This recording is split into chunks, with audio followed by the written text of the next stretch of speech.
السلام علیکم ورحمۃ اللہ وبرکاتہ۔ امید ہے میری تمام سسٹرز ایمان اور صحت کی بہترین حالت میں ہوں گی انشاءاللہ تعالی۔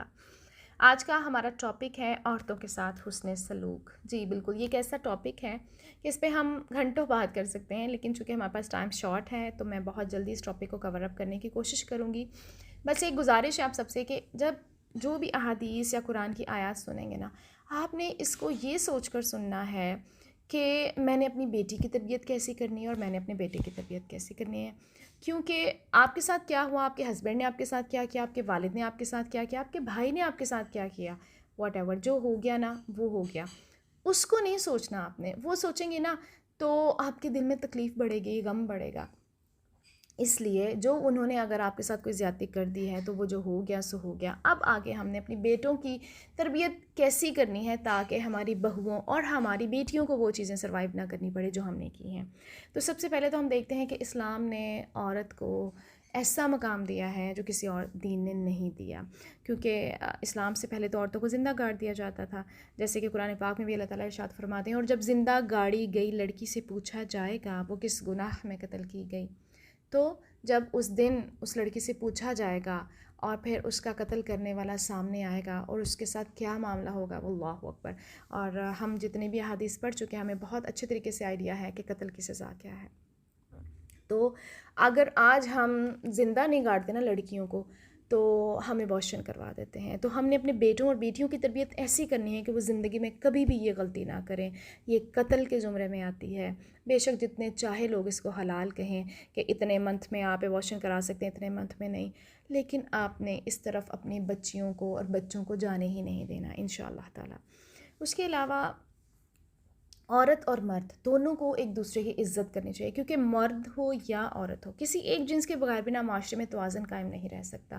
اگر ہم عورتوں کو بہت زیادہ برڈنائز کر دیں گے نا تو پھر آبویسلی وہ اپنے ہسبینڈس کی یا اپنے بھائیوں کی جو بھی ان کے اوپر ہے قوام، ان کی وہ اس طریقے سے رسپیکٹ نہیں کر سکتی۔ ہاں خوف ضرور کھا سکتے ہیں لیکن دل سے احترام نہیں کریں گے۔ تو ہم نے احترام کرنا ہے، کروانا ہے، ہم نے خوف نہیں دلانا اپنا۔ اور عورتوں کی بھی ایک بہت بڑی کمزوری ہے کہ وہ مردوں کو قوام نہیں مانتے۔ دیکھیں اللہ تعالیٰ نے جب مردوں کو قوام کہہ دیا ہے تو ہمیں مان لینا چاہیے۔ جب ہم نہیں مانتے نا، ہم کہتے نہیں ہم برابر ہیں، ہم برابر ہیں، بالکل ہم برابر ہیں۔ ہم تب برابر ہیں جب ہم نے کوئی عمل کیا نیکی کا اور اس مرد نے بھی وہی کیا تو ہمیں اجر برابر کا ہی ملے گا انشاءاللہ تعالیٰ۔ لیکن دنیاوی معاملات میں، کچھ معاملات میں اللہ تعالیٰ نے مرد کو قوام بنایا ہے، کیوں؟ کیونکہ وہ رزق کما کر لاتا ہے، وہ محنت کرتا ہے۔ عورتیں بھی گھر میں محنت کرتی ہیں لیکن مرد اسٹرانگ ہوتا ہے، اور ہمیں اس چیز کو ایکسیپٹ کرنا چاہیے۔ جو عورتیں اس چیز کو نہیں سمجھتی ان کے لیے اپنے گھر آباد کرنا بہت مشکل ہو جاتا ہے۔ تو اپنے بیٹوں اور بیٹیوں دونوں کی تربیت ایسے کریں، دیکھیں شروع سے ہی اپنے بچوں میں یہ چیز ڈال دیں کہ بیٹا مرد جو ہوتے ہیں نا وہ قوام ہوتے ہیں عورتوں پر، تاکہ عورت بھی نا بڑی ہو کر، لڑکی بھی جو ہے نا وہ بڑی ہو کر یونیورسٹیوں میں جا کے جب اس کی سوچ اپنی بنتی ہے نا تو وہ پھر کہتی ہے کہ میں جو سوچ رہی ہوں نا وہی صحیح ہے۔ تو آپ اپنی بچیوں کے دماغ میں پہلے سے ہی اتنا کچھ اچھا فیڈ کر دیں کہ کوئی باہر کی چیز فیڈ کرنے کے لیے ان کے مائنڈ میں جگہ ہی نہ بچے، یعنی ان کی میموری فل ہونی چاہیے گھر کی طرف سے ہی تاکہ باہر کا ماحول اثر نہ کرے۔ اس کے علاوہ اب ہم دیکھتے ہیں کہ اسلام بہنوں کے خیال رکھنے کے بارے میں کیا کہتا ہے۔ سیدنا جابر رضی اللہ تعالیٰ عنہ نے بیان کیا کہ میرے والد شہید ہوئے تو انہوں نے 7 یا 9 لڑکیاں چھوڑی، اور پھر انہوں نے ایک عورت سے شادی کر لی۔ تو نبی اکرم صلی اللہ علیہ وسلم نے دریافت فرمایا کہ جابر کیا تم نے شادی کر لی ہے؟ تو میں نے کہا جی ہاں۔ فرمایا کواری سے یا بیاہی سے؟ تو میں نے کہا بیاہی سے۔ فرمایا کسی کواری سے کیوں نہ کی؟ تم اس کے ساتھ کھیلتے اور وہ تمہارے ساتھ کھیلتی، یا تم اسے ہنساتے اور وہ تمہیں ہنساتی؟ میں نے عرض کی میرے والد شہید ہو گئے اور 7 یا 9 بیٹیاں چھوڑ گئے، تو میں نے پسند نہ کیا کہ ان جیسی لڑکی لاؤں، چنانچہ میں نے ایسی عورت سے شادی کی جو ان کی نگرانی کر سکے۔ تو آپ صلی اللہ علیہ وسلم نے فرمایا اللہ تمہیں برکت عطا فرمائے۔ کتنی پیاری حدیث ہے۔ تو اللہ تعالیٰ ہم سب کو ایسے بھائی عطا فرمائے جو اپنی بہنوں کے لیے اتنی زیادہ، اتنی بڑی قربانی دینے کے لیے تیار ہو جائیں، کیونکہ دیکھیں جب آپ کے ایج فیلوز کے ساتھ آپ کی شادی ہوتی ہے نا، آپ کی ایک ہم آہنگی، دماغی ہم آہنگی ہوتی ہے، اور پھر یہ ہے کہ آپ ایک دوسرے کی چیزوں کو بہت اچھے سے انڈرسٹینڈ کر سکتے ہیں، کوآپریٹ بھی کر لیتے ہیں، کمپرومائز بھی کر لیتے ہیں۔ لیکن جب ایج ڈفرینس بہت زیادہ ہوتا ہے نا تو پھر تھوڑی سی مشکل ہو جاتی ہے، لیکن انہوں نے یہ قربانی دی کیوں؟ کیونکہ ان کو اپنی بہنوں کی تربیت کی پرواہ تھی۔ اچھا، اسلام عورت کو کیا مقام دیتا ہے؟ بہت ہی پیاری حدیث ہے، سیدنا انس رضی اللہ تعالیٰ عنہ سے روایت ہے کہ رسول اللہ صلی اللہ علیہ وسلم نے فرمایا، دنیا میں سے عورتیں اور خوشبو مجھے محبوب کی گئی ہیں اور میری آنکھوں کی ٹھنڈک نماز میں رکھ دی گئی ہے۔ سبحان اللہ! تو جسے اللہ اور اس کے رسول نے کہہ دیا کہ وہ محبوب کر دی گئی ہیں آپ صلی اللہ علیہ وسلم کے لیے، تو پھر پیچھے تو ہمارے پاس کوئی چیز نہیں بچتی۔ تو جو اللہ کے رسول کو محبوب ہے، ہمیں بھی وہ محبوب ہونا چاہیے۔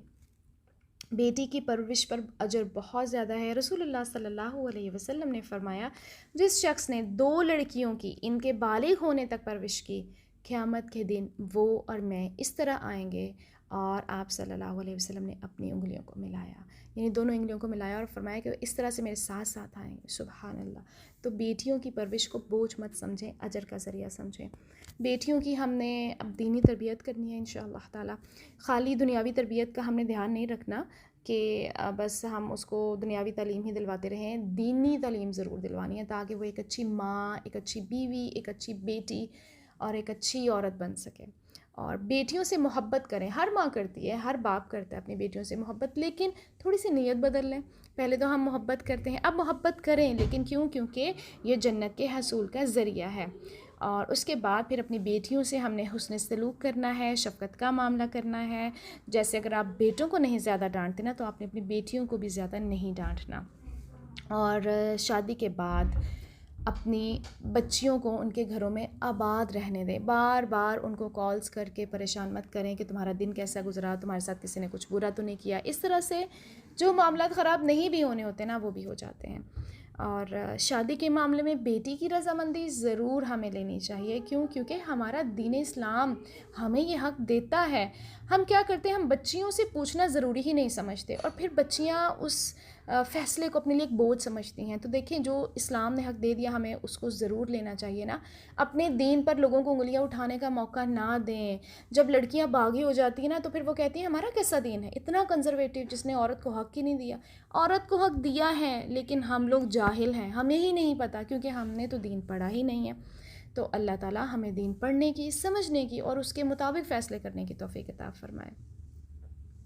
پھر ہم نے اپنی بچیوں کی ضروریات کا خیال رکھنا ہے۔ لڑکیوں اور لڑکوں دونوں کو اچھے ناموں سے پکاریں، فرق نہ کریں۔ لڑکیوں کو مشکل حالات میں آسانی فراہم کریں، غم اور دکھ میں تسلی دیں۔ بچیوں کے کھیل کود کے شوق کا بھی خیال رکھیں۔ اگر آپ کی بچی نقاب کرتی ہے تو پھر آپ اس کو بہت زیادہ باؤنڈ نہ کر دیں کہ بس وہ یہاں تک باؤنڈ ہو گئی ہے گھر میں، اور یہ ہے کہ معاشرے کے ساتھ اس کا کوئی تعلق ہی نہیں ہے۔ نہیں، اس کا جو پردہ ہے نا، وہ اس کی کمزوری نہیں ہے، اس کی طاقت ہے۔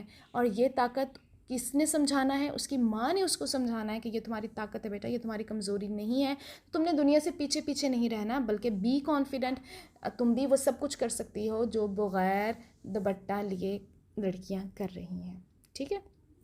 لیکن اپنے لمٹس میں رہ کے، وہ لمٹس جو ہمارے اسلام نے ہمیں دی ہیں۔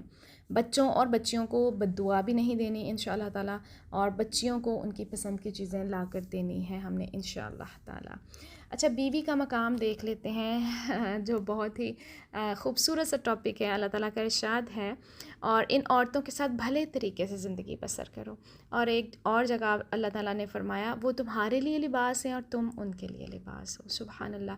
تو لباس کس چیز کو پورا کرتا ہے؟ دیکھیں، آپ کا ستر چھپاتا ہے، آپ کو زینت بخشتا ہے، آپ کے لیے راحت اور سکون کا باعث ہوتا ہے۔ تو بالکل میاں بیوی بھی ایک دوسرے کے لیے ایسے ہی ہیں۔ اللہ تعالیٰ ہم سب جتنے بھی گھر ہیں، سب گھروں میں میاں بیوی کے درمیان جتنے بھی جھگڑے ہیں نا، ان کو اللہ تعالیٰ ختم کروا دیں، اور انشاءاللہ تعالیٰ ہمارے دلوں میں ایک دوسرے کے لیے محبت ڈال دیں۔ اس کے علاوہ ایک اور حدیث ہے، رسول اللہ صلی اللہ علیہ وسلم نے فرمایا، تم میں سے بہتر وہ ہیں جو اپنی عورتوں کے لیے بہتر ہیں۔ تو اب ہم نے کیا کرنا ہے جی؟ ہم نے اپنا جائزہ لینا ہے کہ اپنے گھر میں سب سے پہلے جائزہ لیں کہ کیا آپ بیٹوں اور بیٹیوں کے حقوق کی ادائیگی میں بیلنس رکھتی ہیں، یا پھر یہ ہے کہ بیٹیوں کو کسی اور طریقے سے ٹریٹ کر رہی ہیں اور بیٹوں کو کسی اور طریقے سے۔ تو انشاءاللہ تعالیٰ اگلے لیکچر کے ساتھ اب ہم پھر ملیں گے۔ اپنا بہت خیال رکھیے گا، دعا میں یاد رکھیے گا۔ جزاکم اللہ خیرا کثیرا۔